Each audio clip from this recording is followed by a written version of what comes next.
안녕하세요. 따뜻한 책방입니다. 오늘은 헤르만 헤세의 데미안이라는 책 읽어드리려고 합니다. 너무 어려운 책이라 읽기 힘들었는데요. 깊이 생각하지 않고 읽어나가니 오히려 나중엔 더 잘 이해되는 느낌이더라고요. 여러분도 가볍게 들으시면서 좋은 밤 보내시기 바랍니다. 그럼 책 읽어드리도록 할게요.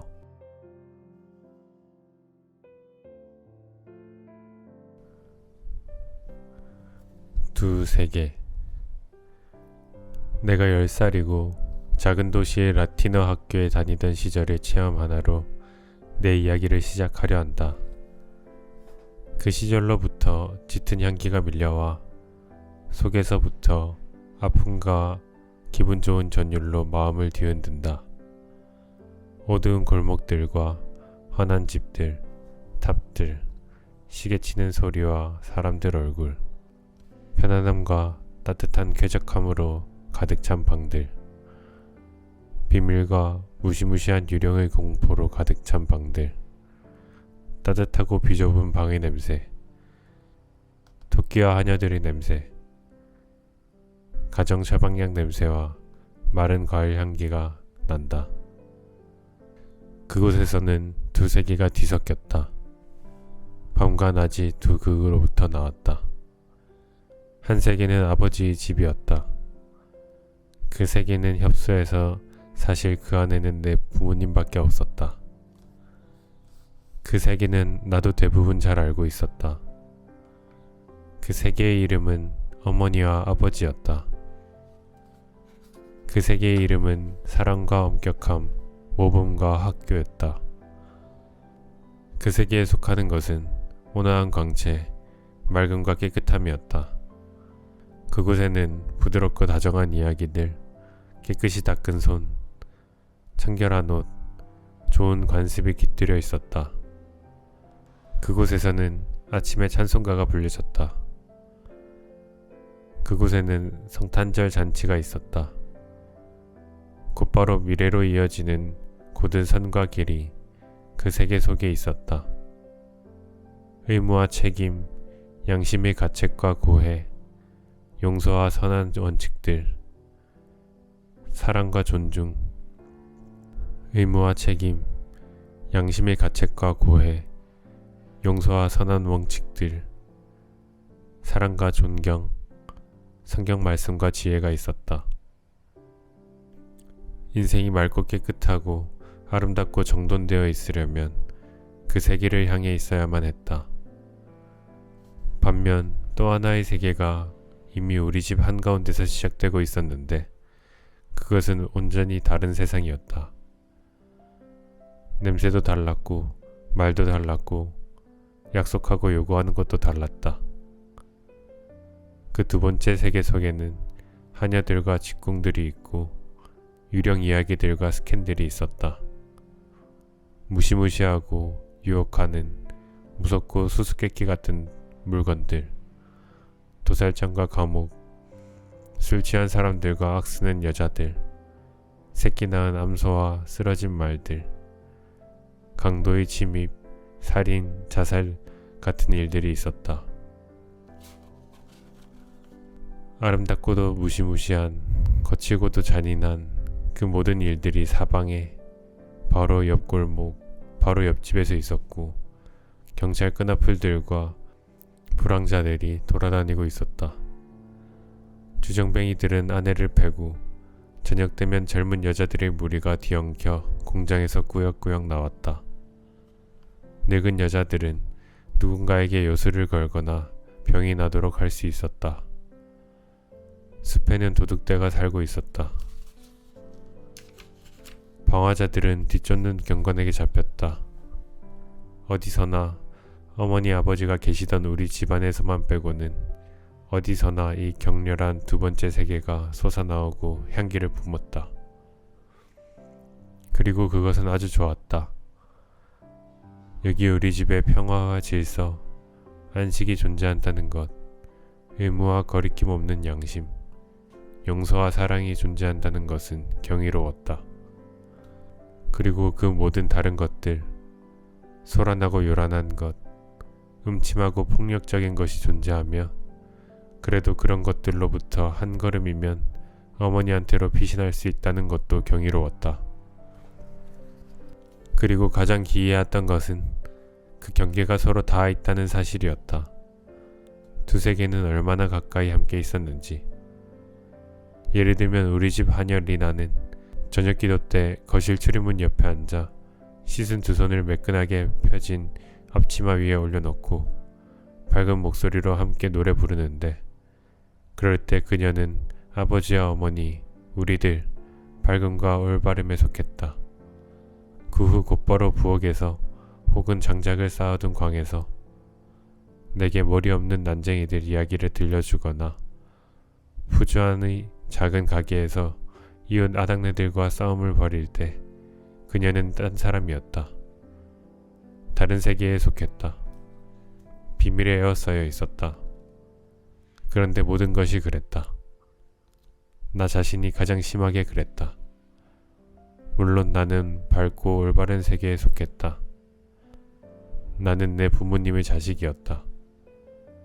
그러나 내가 눈과 귀를 향하는 곳 어디에나 다른 것이 있었다. 나는 다른 것들 속에서도 살고 있었다. 비록 그것이 내게는 아주 낯설고 무시무시했고 그곳에서는 규칙적으로 양심의 가책과 불안을 얻을지라도 심지어 한동안 내가 가장 살고 싶어한 곳은 금지된 세계 아니었다. 그리고 밝음 속으로의 귀환은 그것이 제 아무리 필연적이고 제 아무리 선하더라도 덜 아름다운 것, 보다 지루한 것, 보다 황량한 것으로 돌아가는 것 같았다. 인생에서의 내 목표가 우리 아버지 어머니처럼 되는 것, 그렇게 밝고 맑게, 그렇게 뛰어나고 단정하게 되는 것임을 나도 때로는 알았다. 그러나 거기까지 이르는 길은 멀었다. 그렇게 되기까지는 학교에서 배겨내야 하고 대학 공부를 해야 하고 온갖 시험들을 치러야 했다. 그 길은 자꾸자꾸 또 하나의 어두운 세계 옆을 지나거나 그 세계를 꿰뚫으며 이어져서 그 세계에 머무르고 그 안으로 가라앉아 버리는 것이 전혀 불가능한 일은 아니었다. 그렇게 된 탕아들의 이야기가 있었다.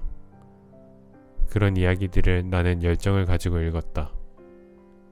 그런 이야기들에서는 아버지에게로 그리고 서남으로의 귀환은 언제나 구원이며 위대한 것으로 되어 있었다. 어디까지나 그것만이 올바른 것, 선하고 소망할 만한 것이라고 나는 느꼈다. 그럼에도 악당들과 탕아들이 나오는 대목이 훨씬 더 마음을 사로잡았다. 이런 고백을 해도 된다면 탕아가 참회를 하고 다시 받아들여지는 것이 어떤 때는 그야말로 유감이었다. 그러나 그런 말을 하지는 않았다. 생각조차 하지 않았다. 그것은 한 가닥 예감이자 가능성으로 감정의 밑바닥에 막연히 자리 잡고 있었다. 악마를 상상하면 저 아래 길거리에 있는 모습으로 생생하게 떠올릴 수 있었다. 변장을 했거나 공공연하게 모습을 드러냈거나 가설시장에 혹은 술집에 있는 모습으로, 그러나 결코 우리 거기서 이따금씩 쓸만한 것들이 발견되기도 했다. 프란츠 크로머의 지휘에 따라 그 구간을 샅샅이 뒤져 우리가 찾아낸 것을 그 애에게 보여야 했다. 그러면 그 애는 그것을 자기 호주머니에 집어넣든지 물에 던져버렸다. 그 애는 우리들에게 그 가운데 혹시 납, 구리 혹은 주석으로 된 것이 있는지 잘 살펴보도록 시키고는 그런 건 모두 자기 호주머니에 넣었다. 불로 된 낡은 빗도 호주머니에 넣었다. 그 애와 어울려 있자니 몹시 마음이 조였다. 아버지께서 아시기라도 하면 이런 만남을 금하시라는 것을 알았기 때문만이 아니라 프란츠에 대한 무서움 때문이기도 했다. 그 애가 나를 받아들여 나를 다른 애들과 똑같이 취급한다는 것은 기뻤다. 그 애는 명령했고 우리는 복종했다. 그러는 것이 처음 그 애와 함께 있었건만 마치 오래 해오던 일처럼 여겨졌다. 마침내 우리는 땅바닥에 앉았고 프란치는 강물에다 침을 뱉었다. 그 애는 얼음처럼 보였다. 이새로 침을 탁 뱉는데 어디든 원하는 곳을 맞췄다. 그가 이야기를 시작했다. 그러자 소년들은 학생이 저지를 수 있는 온갖 종류의 영웅적 행동과 나쁜 짓거리들을 자랑삼아 떠벌렸다. 나는 아무 말 하지 않았다. 그렇지만 바로 나의 말없음이 시선을 끌어 크로모의 노여움을 사게 되지 않을까 두려웠다. 두 친구는 처음부터 나와는 거리를 두었고 크로모 편이라고 공언한 터라 나는 그들 속의 이방인이어서 내 옷차림이며 태도가 그 애들에게 거슬리는 것임을 알고 있었다. 라틴어 학교 학생이며 좋은 집안 자식인 나를 크로모가 좋아할 리 없었다. 그리고 다른 두 아이는 여차하면 내가 골탕을 먹여도 모르는 척 내버려둘 것임을 나는 잘 알고 있었다. 두려운 나머지 마침내 나도 이야기를 늘어놓기 시작했다. 황당무계한 도둑 이야기를 꾸며냈는데 나를 그 주인공으로 만들었다. 모퉁이 물방앗 깐집 과수원에서 하고 나는 이야기를 시작했다. 어느 날 밤에 친구 하나와 커다란 자루 하나가 가득 과자를 훔쳤는데 그냥 보통 과자가 아니라 전부 라이네테와 골트 파르메네, 즉 최고의 품종이었다고 했다. 순간의 위험을 피하며 나는 그 이야기로 도피해 들어간 곳이었다. 이야기를 꾸며내 들려주는 것은 나에게는 흔히 있는 일이었던 것이다. 금방 말이 막혀 더 고약한 일에 말려드는 사태만은 벌어지지 않도록 나는 온갖 기교를 동원하여 이야기를 불려나갔다. 둘 중 하나가 나무에 올라가서 사과를 밑으로 던지는 동안 다른 하나는 계속 망을 봐야 했다고 나는 이야기하였다. 그런데 자루가 어찌나 무거웠는지 마침내 우리는 다시 풀어서 반을 놔두고 와야 했는데 반시간 뒤에 다시 가서 그것도 마저 가져왔다고 이야기를 다 했을 때 나는 조금 박수를 기대했다. 마지막에는 열이 올랐다. 이야기를 꾸며내는 데에 스스로 도취되었던 것이다. 작은 두 아이는 심드렁하니 말이 없었다. 그러나 크로모는 반쯤 뜬 실눈으로 나를 쏘아보며 위협하는 목소리로 물었다. 그 얘기 진짜야? 그럼 내가 말했다. 그러니까 진짜로 있었던 일이라 이거지?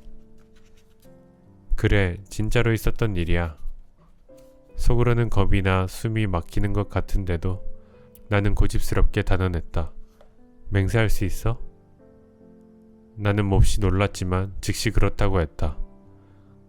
그런 말에 하느님을 걸고 목숨을 걸고 맹세한다고. 나는 말했다. 하느님을 걸고 목숨을 걸고 맹세해. 그러셔. 하더니만 그 애는 몸을 돌려버렸다. 그걸로 잘 끝났다고 나는 생각했고 그 애가 곧 일어나 집으로 돌아가는 길로 접어들자 기뻤다. 우리가 다리 위에 왔을 때 나는 수줍게 이제 집으로 가야 한다고 말했다. 집에 가는 게 뭐 그리 급하냐? 프란치가 웃었다. 우린 가는 길이 같잖아. 어슬렁어슬렁 그 애는 계속 걸어갔고 나는 감히 딴 데로 가지 못했다. 그런데 그 애는 정말로 우리 집 쪽으로 향하고 있었다. 우리가 다 왔을 때 우리 집 현관문과 묵직한 구리문 손잡이, 어머니 방의 커튼이 보였을 때 나는 깊이 숨을 내쉬었다. 오, 집으로 돌아왔구나. 오, 축복받은 선한 귀한 집으로, 밝음 속으로, 평화 속으로 귀한. 내가 얼른 문을 열고 살짝 빠져들어가 등 뒤로 문을 닫으려는 잠에 프란치 크로모가 함께 밀고 들어오는 것이었다. 마당 쪽에서만 빛이 들어오는 서늘하고 침침한 타일 깔린 복도에서 그 애가 내 곁에 서서 내 팔을 붙들고 나직이 말했다. 그렇게 바쁘게 굴지 마라 너. 놀라는 나는 그 애를 응시했다. 내 팔을 움켜쥔 그 애의 손은 무쇠처럼 단단했다. 나는 생각해 보았다. 그 애가 대체 무슨 속셈을 가졌는지, 혹시 나를 괴롭히겠다는 것인지, 지금 내가 소리를 지른다면 하고 나는 생각했다. 요란하게 소리를 지른다면 누군가가 위에서 제때 나를 구하려 내려올 것인가? 그러나 나는 포기했다. 내가 물었다. 뭐야, 어쩌겠다는 거야? 별거 아니야. 너한테 그냥 뭘 좀 물어봐야겠어. 다른 사람들은 들을 필요 없고. 그래? 좋아. 날더러 무얼 더 이야기하라는 거야. 나는 올라가야 해. 알잖아. 너도 알겠지. 프란츠가 나직이 말했다. 모퉁이 물방아 곁 과수원이 누구네 것인지? 아니 난 몰라. 방앗간 주인 거겠지 뭐. 프란츠는 내 어깨에 팔을 두르더니 나를 자기한테로 바싹 끌어당겼다. 이제 나는 바로 코앞에서 그의 얼굴을 보아야만 했다. 그의 두 눈은 사악했다. 그 애는 음흉한 미소를 띠고 있었고 그 얼굴에는 잔인함과 기운이 넘쳤다. 그렇다면 얘야, 그 과수원이 누구네 것인지는 내가 말해주지. 난 그 집 사과가 도둑 맞았다는 걸 벌써 오래전부터 알고 있었어. 주인이 누가 과일을 훔쳐갔는지 말해주는 사람한테는 이 마르크를 주겠다고 말했다는 사실도 알고 있지. 맙소사. 나는 소리쳤다. 그래도 네가 그 사람한테 무슨 말을 하진 않겠지? 그의 명예심에 호소한다는 것이 소용없는 일임을 나는 느꼈다. 그 애는 다른 세계에서 왔다. 배신 따위는 그에게는 범죄가 아니었다. 이런 일에 있어서는 다른 세계에서 온 사람들은 우리들과는 다르다는 것을 나는 정확하게 느꼈다. 무슨 말을 하진 않겠지? 크로모가 웃었다. 이봐 친구, 내가 직접 이 마르크 동전을 만들 수 있는 화폐 위조범이라도 된다고 생각하는 거야? 난 가난한 놈이야. 너처럼 부자 아버지가 없단 말이야. 그러니 이 마르크를 볼 수 있다면 버려야지. 어쩌면 주인은 더 줄지도 모르지. 그러더니 갑자기 나를 다시 놓았다. 우리 집 현관 마루에는 이제 더 이상 평화와 안전의 냄새가 나지 않았다. 세계가 내 주위에서 무너졌다. 그 애가 떠들고 다니겠지. 내가 죄를 지었다고. 그 말을 아버지한테도 하겠지. 어쩌면 경찰까지 오겠지. 모든 혼돈의 공포가 나를 위협하고 있었다. 모든 흉측하고 위험한 것이 일제히 나에게 맞서고 있었다. 내가 훔치지 않았다는 것은 이제 문제가 되지 않았다. 나는 맹세까지 하지 않았던가. 세상에, 하느님 맙소사. 눈물이 핑 돌았다. 매수를 해서 나를 구해야겠다고 느꼈다. 절망하여 모든 호주머니를 뒤졌다. 사과도 주머니 칼도 없었다. 아무것도 없었다. 그때 내 시계 생각이 났다. 그것은 낡은 은시계였는데 가지는 않았다. 그냥 그렇게 차고 다니는 것이었다. 할머니가 물려주신 시계였다. 얼른 그걸 꺼냈다. 나는 말했다. 크로모, 들어봐. 내 이름을 말해서는 안 돼. 그건 너한테도 안 좋을 거야. 내 시계를 줄게. 잘 봐. 미안하지만 다른 건 아무것도 가진 게 없어. 너 가져도 돼. 이거 은시계야. 이거 은이야. 내부 장치도 좋아. 조금 고장나기는 했지만 고치면 돼. 그 애는 미소를 띠고 그 시계를 자기의 커다란 손 안에 넣었다. 그 손을 보며 나는 그것이 얼마나 우악스러우며 나에 대한 깊은 적개심으로 차있는가를 느꼈다. 그것이 내 삶과 평화를 움켜잡으려 뻗쳐오고 있음을 느꼈다. 그거 은이야. 나는 수줍게 말했다. 네 고물 은시계 따위는 관심 없어. 그는 깊은 경멸을 띠고 말했다.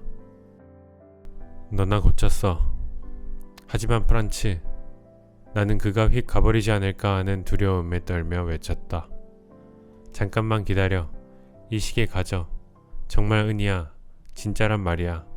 그리고 난 다른 건 아무것도 없어. 그 애는 싸늘한 경멸을 띠고 나를 바라보았다. 그러니까 알긴 아는구나. 내가 누구한테 갈 건지. 그 말을 경찰한테 할 수도 있어. 순경 아저씨를 내가 잘 아니까 말이야. 그 애는 가려고 몸을 돌렸다. 나는 그의 옷소매를 붙잡았다. 그렇게 되어서는 안 되었다. 그 애가 그렇게 떠나면 일어나게 될 그 모든 것을 겪느니 차라리 죽는 편이 훨씬 나을 것 같았다. 흥분으로 목이 쉬어 내가 애걸했다. 프란츠, 멍청한 짓 하지 마. 분명 그냥 재미로 그려보는 거지. 그렇고 말고 재미로 그려보는 거지. 하지만 네가 치를 값은 비쌀 수도 있지. 말 좀 해줘 프란츠. 내가 어떻게 해야 할지. 뭐든 하겠어. 그는 반쯤 내리깐 눈으로 나를 지그시 바라보더니 다시 웃었다. 그렇게 멍청하게 굴지 마. 그는 선심이라도 쓰듯 말했다. 너도 나처럼 훤히 알잖아. 난 이마르크를 볼 수 있어. 그리고 난 그런 돈을 내던져 버릴 수 있는 부자가 아니라고 말이야. 그건 너도 알지. 그런데 넌 부자야. 시계도 있잖아. 넌 나한테 이마르크를 주기만 하면 돼. 그럼 끝이지. 나는 그 논리를 이해했다. 그러나 이마르크라니. 이마르크란 나한테는 10마르크, 100마르크, 1000마르크나 마찬가지로 도달할 수 없는 큰 돈이었다. 나는 돈이 없었다. 어머니 곁에 놓아둔 저금통이 있었다. 거기에는 아저씨가 오신다든지 그럴 때 받은 몇 개의 10페이니 혹은 5페이니짜리 동전이 들어있었다. 그 밖에는 아무것도 없었다. 그 나이에는 아직 용돈은 받지 않았던 것이다. 난 아무것도 없어. 내가 슬프게 말했다. 난 돈이 없어. 그러나 그 밖에는 내게 뭐든 다 주겠어. 내게는 인디언 책이 있고 병정들이 있고 나침반도 하나 있어. 그걸 가져다 주겠어. 크로머는 다만 뻔뻔하고 심술궂게 입을 움칫하며 바닥에 침을 탁 뱉었을 뿐이었다. 헛소리 집어치워. 그가 명령하듯 말했다. 네 고물 잡동사니들은 너나 가지고 있어. 나침반이라고? 날 더 이상 화나게 하지 마라. 잘 들어. 돈을 가져와. 하지만 넌 돈이 없는걸. 나는 돈을 받아본 적이 없어. 어떻게 할 길이 없어. 내일 나한테 이마르크를 가져오는 거야. 학교가 끝난 뒤 저 아래 시장에서 기다릴게. 그럼 끝이야. 만약 네가 돈을 안 가져오면 알지. 알겠어. 하지만 대체 어디서 돈을 가져오란 말이야. 하느님 맙소사. 난 돈이 없는데. 너네 집에는 돈이 충분히 있잖아. 가져오고 안 가져오고는 네 일이지. 그럼 내일 학교 끝나고다. 말해두지만 만약 안 가져오면. 그 애는 무서운 눈길로 내 눈을 쏘아보고 또다시 침을 뱉고는 그림자처럼 사라졌다. 나는 계단을 올라갈 수가 없었다. 나의 인생이 산산이 부수어져 있었다. 달아나 다시는 돌아오지 않거나 물에 빠져 죽을 생각을 했다. 그렇지만 그러면 어떨지는 똑똑하게 떠오르지 않았다. 어둠 속 계단 맨 아래 칸에 앉았다. 한껏 웅크리고 앉아 불행에 몸을 내맡겼다. 장작을 가지러 광주리를 들고 내려오던 리나가 내가 울고 있는 모습을 보았다. 나는 리나에게 위에 가서는 아무 말도 말라고 부탁하고 올라갔다. 유리문 곁의 옷걸이에는 아버지의 모자가 걸려 있었다. 어머니의 양산도 걸려 있었다. 이 모든 물건으로부터 왈칵 고향과 애정이 나에게로 밀려왔다. 나의 마음은 뭉클하게 그것들을 반겼다. 애원하며 감사하며 탕아가 옛 고향의 방을 보고 냄새 맡으며 그러듯이. 그러나 그 모든 것은 이제 내 것이 아니었다. 그 모든 것은 아버지와 어머니의 밝은 색이었다. 나는 깊이 죄지은 채 낯선 홍수에 잠겨 있었다. 모함과 죄악에 얽혀들어 적의 위협을 받고 있었다. 위험, 불안, 치욕이 기다리고 있었다. 모자와 양산, 오래된 질 좋은 사암 바닥, 마루 장식장 위에 걸린 커다란 그림, 그리고 그 안쪽 거실에서부터 들려오는 누나의 목소리. 그 모든 것은 그 어느 때보다도 더 사랑스럽고 다정하고 귀한 것이었다. 그러나 더 이상 위로가 아니었으며 확실한 자산도 아니었다. 온통 비난이었다. 그 모든 것은 더 이상 내 것이 아니었고 나는 그러한 명랑함과 고요함에 끼어들 수가 없었다. 나는 내 구두에다 더러움을 묻혀왔다. 발갈개에 문질러 닦아낼 수 없는 더러움이었다. 고향의 세계는 알지 못하는 그림자를 나는 끌고 왔던 것이다. 이제까지 얼마나 많은 비밀과 두려움을 가졌던가. 그러나 그 모든 것은 내가 오늘 이 공간으로 끌고 온 것에 비하면 놀이이고 장난이었다. 운명이 뒤쫓아오고 있었다.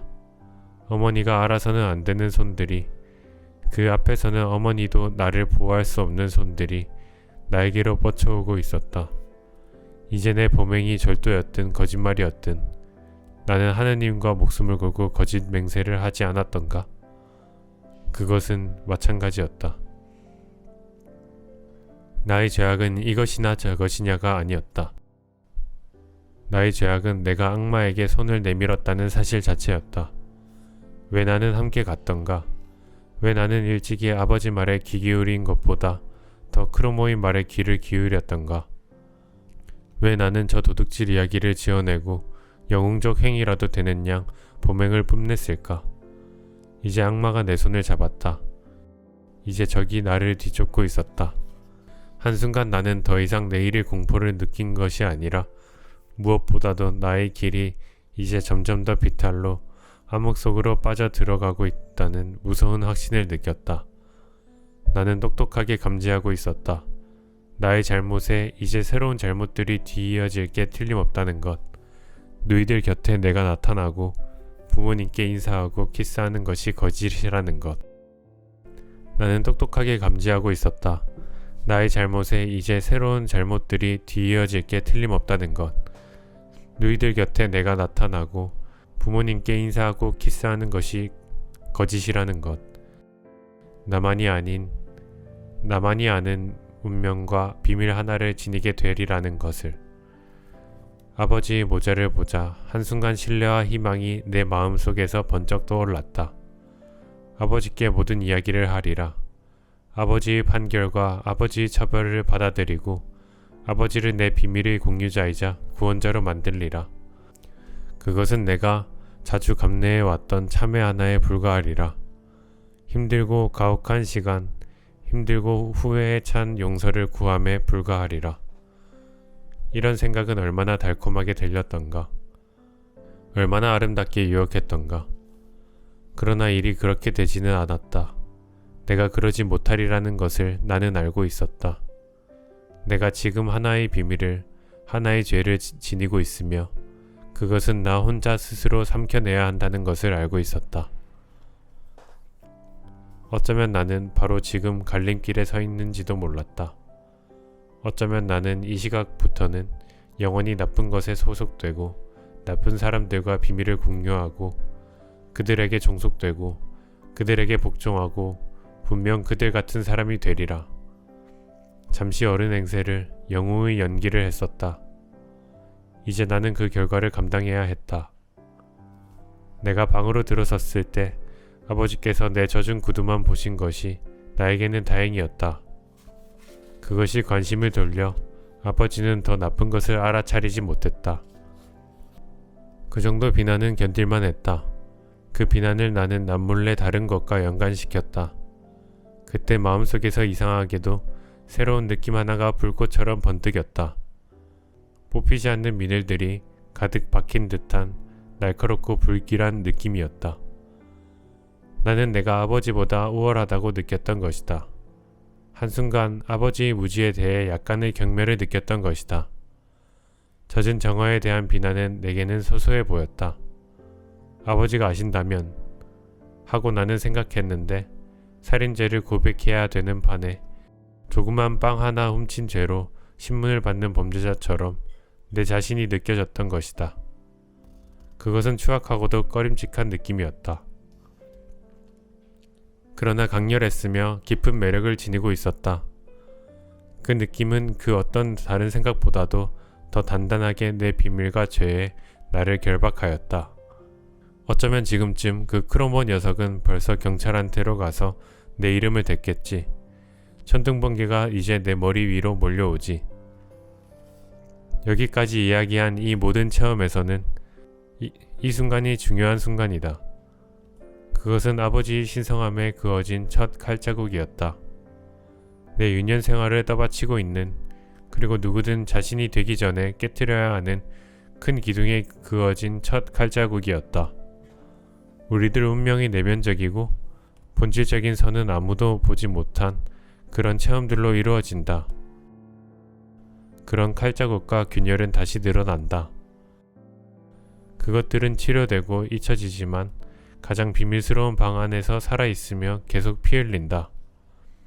그 새로운 느낌에 곧 나 자신이 무너졌다. 나는 곧바로 엎드려 아버지의 발에 키스라도 하여 사죄하고 싶었다. 그러나 본질적인 것은 아무것도 사죄할 수 없는 법. 어린아이도 그쯤은 어떤 현자 못지않게 느끼고 안다.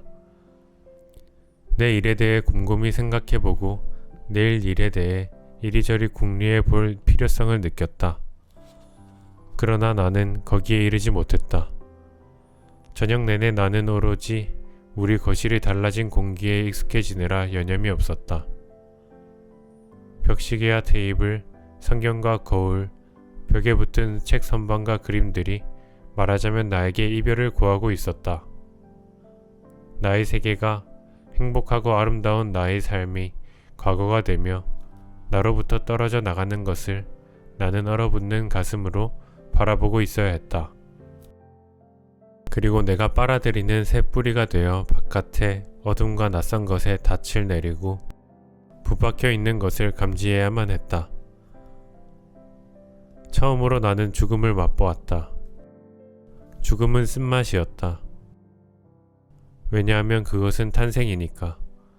두려운 새 삶에 대한 불안과 걱정이니까. 마침내 침대에 눕게 되었을 때 나는 기뻤다. 조금 전에 마지막 연옥의 불로써 저녁 기도가 내 몸을 휘감고 지나갔던 것이다. 거기다 노래까지 하나 불렀는데 내가 제일 좋아하는 노래의 하나였다. 아, 나는 함께 노래하지 못했다. 하나하나가 나에게는 슬개즙이자 독약이었던 것이다. 나는 함께 기도하지 않았다. 아버지가 축복을 내리며 저희 모두와 함께 하소서 하고 끝내실 때 그때 내 몸을 스쳐간 경련이 나를 단번에 이 테두리에서 몰아냈다. 하느님의 은총이 식구들 모두와 함께 있었다. 그러나 이제 나와 함께 있지는 않았다. 몹시 지쳐 떨며 나는 떠났다. 한동안 내가 누워있던 침대 속에서 따뜻함과 안정감이 다정하게 나를 감쌌을 때 나의 마음은 다시 불안 속을 헤매었고 지나간 일 주위를 불안하게 퍼덕였다. 어머니는 내게 늘 그러듯이 잘 자라는 말을 했다. 어머니 발소리의 여운이 아직 방 안에 남아 있었다. 어머니가 들고 계신 촛불빛이 아직 문틈에서 빛나고 있었다.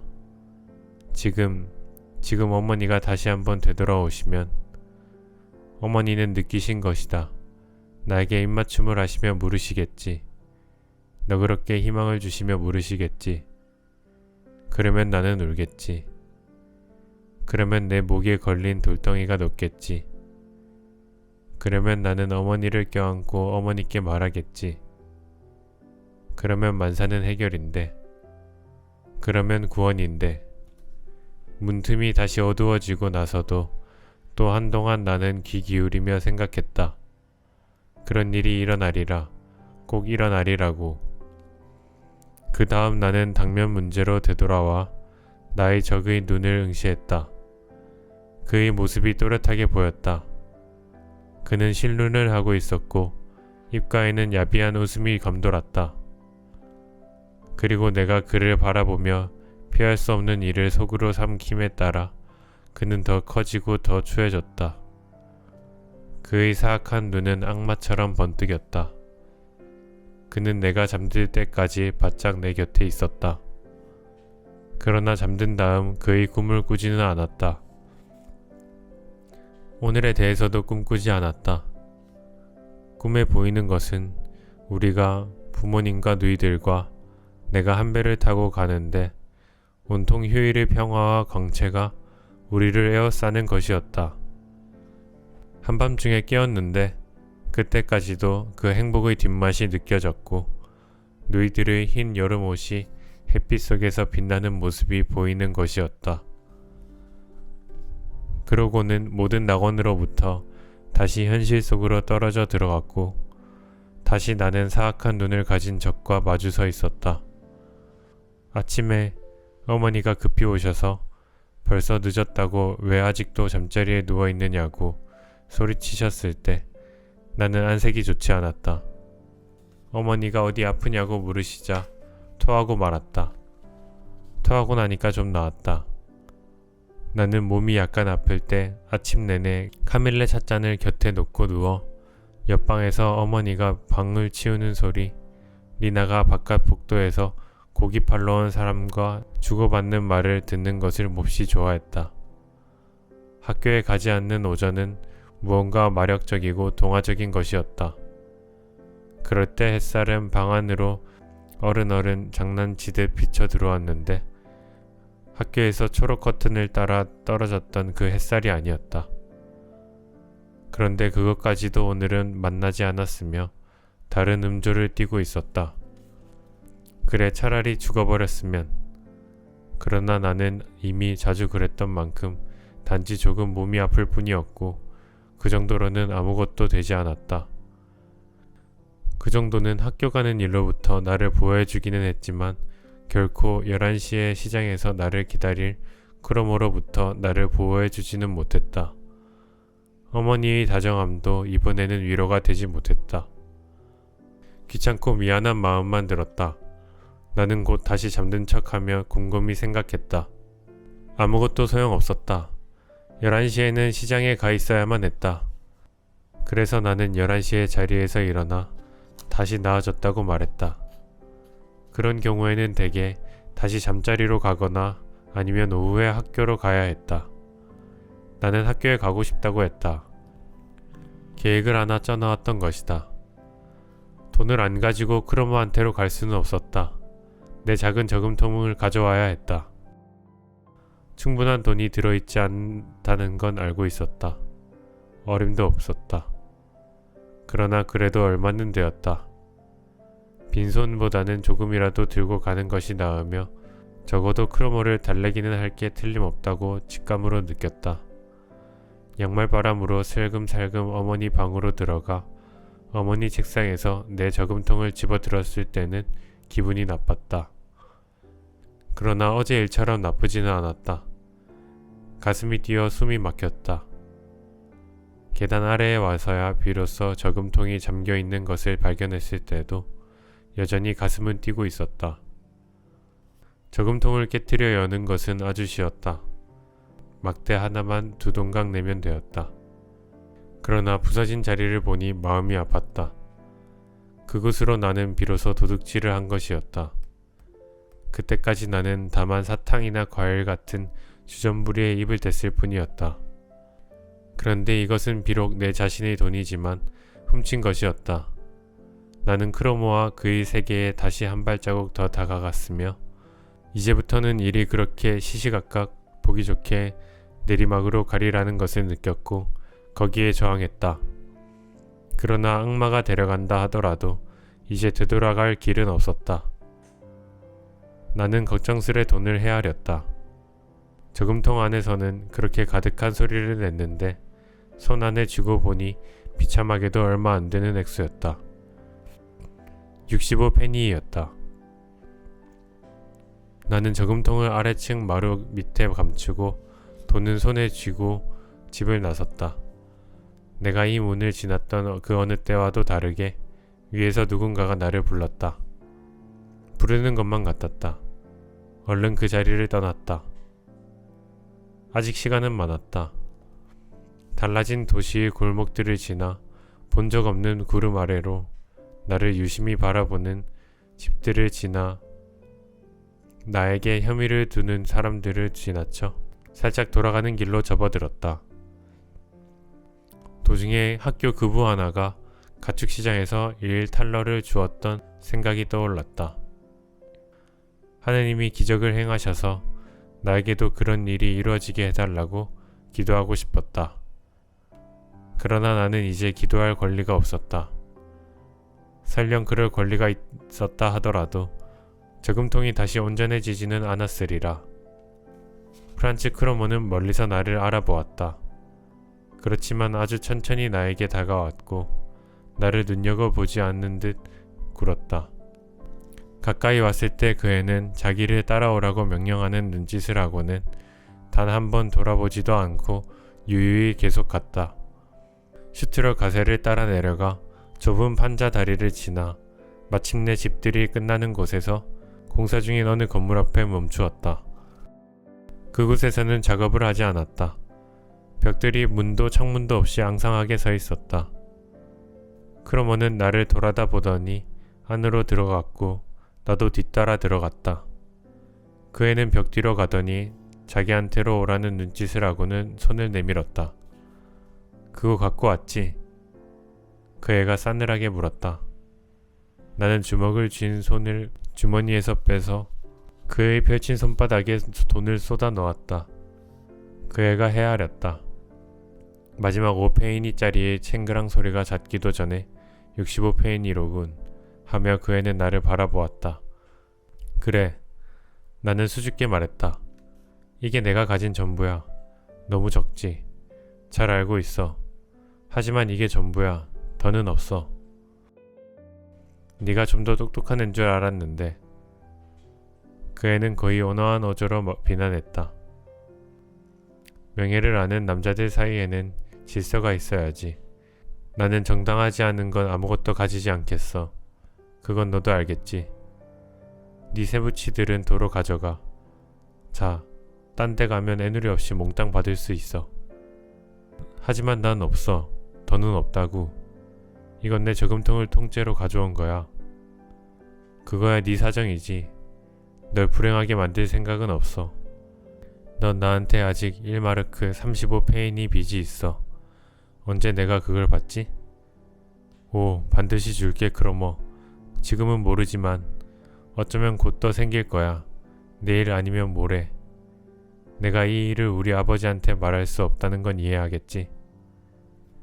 그건 나하고 아무 상관없는 일이야. 너한테 손해 끼칠 생각 없다고 했잖아. 난 내 몫의 돈을 오늘 오전 중에 가질 수도 있어. 너도 알겠지? 난 가난하거든. 너 멋진 옷을 입고 있고 나보다는 점심으로 뭔가 더 좋은 걸 먹겠지. 하지만 난 아무 말 않겠어. 조금 기다려주겠다는 거야. 모레 휘파람을 불지. 오후에. 그땐 제대로 가져와야 해. 내 휘파람 소리 알지? 그는 내 앞에서 휘파람을 불어 보였다. 여러 번 들었던 소리였다. 나는 말했다. 응, 알고 있어. 나를 남겨두고 그 애는 갔다. 내가 자기와는 상관없는 사람이라는 듯이. 그것은 우리들 사이의 거리였을 뿐 더는 아무것도 아니었다.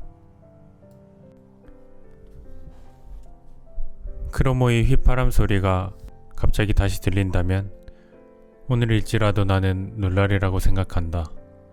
그때부터 자주 그 소리를 들었으며 지금도 그 소리가 자꾸 들리는 것 같다. 나를 예속시킨, 이제 나의 운명이 되어버린 이 휘파람 소리가 뚫고 들어가지 않는 장소도 놀이도 일도 생각도 없었다. 단풍이 곱던 어느 온화한 가을날 나는 내가 아주 좋아한 우리 집 작은 화단에 있곤 했다. 특별한 충동이 나로 하여금 어린 시절의 소년들의 놀이를 다시 해보게 했다. 나는 얼마만큼은 나보다 어린 아직 선하고 자유롭고 죄 없고 안정감 있는 소년의 역을 했다. 그러나 그 한가운데로 늘 예상하고 있음에도 늘 놀라게 하는 크로모의 휘파람 소리가 그 어딘가로부터 울려와 줄을 탁 끊었고 상상들을 짓부수었다. 그러면 나는 가야 했다. 나쁘고 추한 곳들로 나의 고문자를 따라가야 했다. 그에게 자초지종을 털어놓아야 했고 돈 때문에 경고를 받아야 했다. 그 모든 것이 불과 몇 주일 지속되었을 것이다. 그러나 나에게는 그것이 여러 해처럼 하나의 영원처럼 느껴졌다. 내게 돈이 있는 적은 드물었다. 기껏해야 5페니짜리 하나 혹은 10페니 하나가 있었다. 리나가 장바구니를 놔두면 부엌 식탁에서 훔친 것이었다. 번번이 나는 크로모로부터 욕을 먹었다. 내게로 경멸이 퍼부어졌다. 그를 기만하고 그의 당당한 권리를 유보하려 한 것이 나였고 그의 몫을 가로챈 것이 나였고 그를 불행하게 만든 것이 나였다. 괴로움이 그렇게 심장 가까이로 치솟은 적은 살면서 거의 없었다. 더 큰 절망, 더 큰 예속을 느껴본 적은 없었다. 저금통은 장난감 돈으로 채워 다시 제자리에 놓아두었는데 아무도 그것에 대하여 묻지 않았다. 그러나 어느 날이든 발각될 수 있는 일이었다. 나는 자주 크로모의 거친 휘파람 소리 이상으로 어머니를 무서워했다. 어머니께서 나직이 내게로 다가서실 때면 저금통에 대해서 물어보시기 위하여 오신 게 아니었을까 하는 생각이 드는 것이었다. 내가 여러 번 돈을 못 구한 채 내 악마에게 갔기 때문에 그는 나를 다른 식으로 괴롭히고 이용하기 시작했다. 나는 그를 위해 일해야만 했다. 그 애는 자기 아버지 심부름을 해야 했는데 그 심부름을 그 애를 대신하여 내가 해야 했다. 혹은 그 애는 나에게 무언가 힘든 것을 하도록 시켰다. 10분 동안 외발뜨기를 하게 한다든지 지나가는 사람 저고리에 종이쪽지를 붙이게 한다든지 여러 날 밤 꿈속에서도 이 괴로움은 계속되어 나는 악몽의 땀에 흠뻑 젖어 누워있곤 했다. 한동안 아팠다. 자주 토했고 쉽게 오한이 났으며 밤에는 땀과 열에 젖어 누워있었다. 어머니는 무언가 잘못되었다는 것을 느끼셨는지 많은 관심을 보였는데 그것이 나를 괴롭혔다. 어머니의 관심에 신뢰로 부응할 수 없었기 때문이었다. 한 번은 저녁에 내가 이미 잠자리에 들었을 때 어머니가 초콜릿 하나를 가져오셨다. 저녁에 그날 하루를 착하게 보냈으면 잘 자라고 상으로 그런 위로의 주전부리를 받곤 하던 더 어린 시절을 상기시키는 일이었다. 이제 어머니가 거기 서서 나에게 그 초콜릿 조각을 내밀고 계셨다. 나는 어찌나 괴로운지 다만 고개를 가로저었을 뿐이었다. 어머니는 뭐가 잘못되었느냐고 물으시며 내 머리를 쓰다듬으셨다. 나는 간신히 아니요, 아니요, 아무것도 먹지 않겠어요 라고 할 수 있었을 뿐이었다. 어머니는 초콜릿을 침대머리 탁자에 놓고 가셨다. 다음날 어머니께서 그 일을 두고 캐물으려 하셨을 때 나는 거기에 대해 아무것도 모르는 척했다. 한 번은 의사를 데려오셨다. 의사는 나를 진찰하고 아침에 차가운 물로 몸을 씻도록 처방을 내렸다. 그 시절 내 상태는 일종의 창란이었다. 우리 집안의 정돈된 평화의 한가운데서 나는 소심하게 그리고 고통받으며 유령처럼 살고 있었다. 다른 사람들의 생활에 관여하지 않았다. 잠깐이라도 자신을 잇는 일은 드물었다. 자주 흥분하여 해명을 요구하시는 아버지에게는 마음을 닫고 냉정했다.